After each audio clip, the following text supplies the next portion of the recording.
अस्सलाम वालेकुम। बस क्या हाल चाल है, ठीक ठाक हैं आप? आज मैं आपके लिए नई रेसिपी लेकर आई हूँ जिसका नाम है बासी रोटी के टुकड़ों का सालन।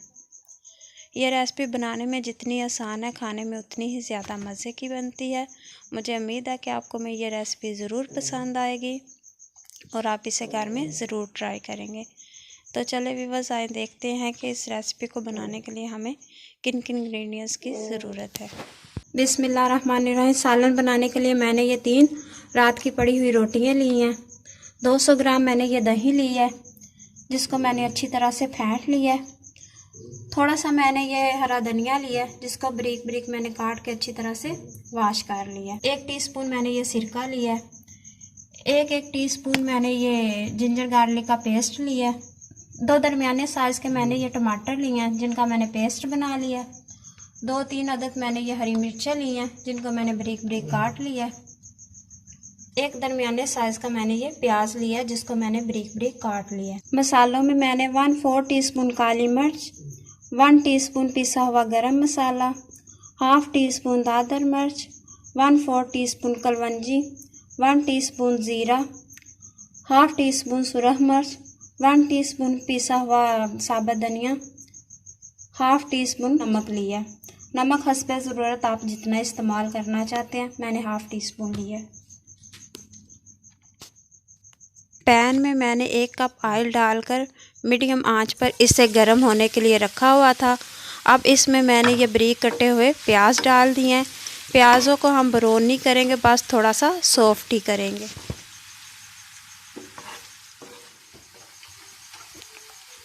साथ साथ हम रोटियों के टुकड़े भी करते जाएंगे।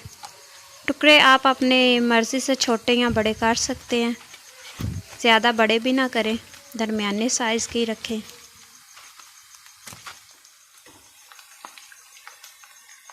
साथ ही हम इसमें कटी हुई हरी मिर्च डाल देंगे और इसको प्याज़ों में मिला देंगे। अब हम इसमें जिंजर गार्लिक का पेस्ट डाल देंगे और इसको 30 सेकंड के लिए भून लेंगे।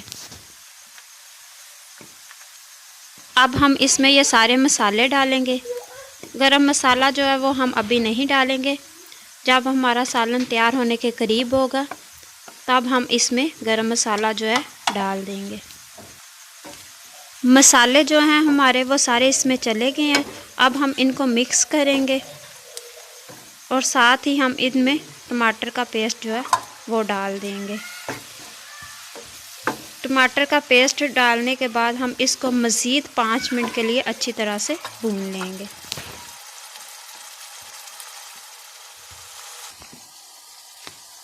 हमारी जो बाकी की रोटियां थी हमने उनके भी टुकड़े काट दिए हैं।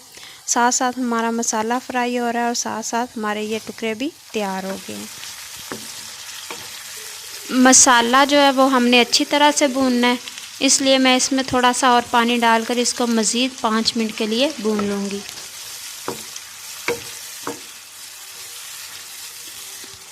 मसाले को भूनते हुए हमें 5 मिनट हो गए हैं।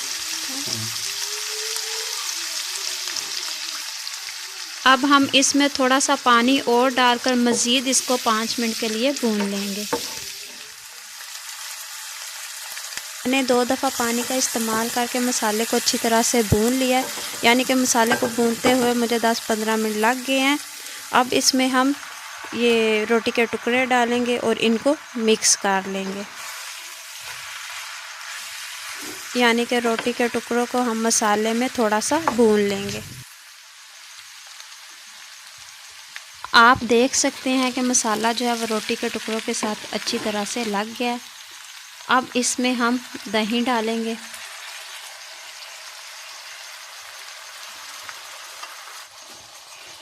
और साथ ही हम इसके पानी डाल देंगे और इसको मिक्स करके हम थोड़ी देर के लिए पका लेंगे। देखिए जी, सालन हमारा पकने के करीब है। अब हम इसमें गरम मसाला डालेंगे और कटा हुआ हरा धनिया डालेंगे।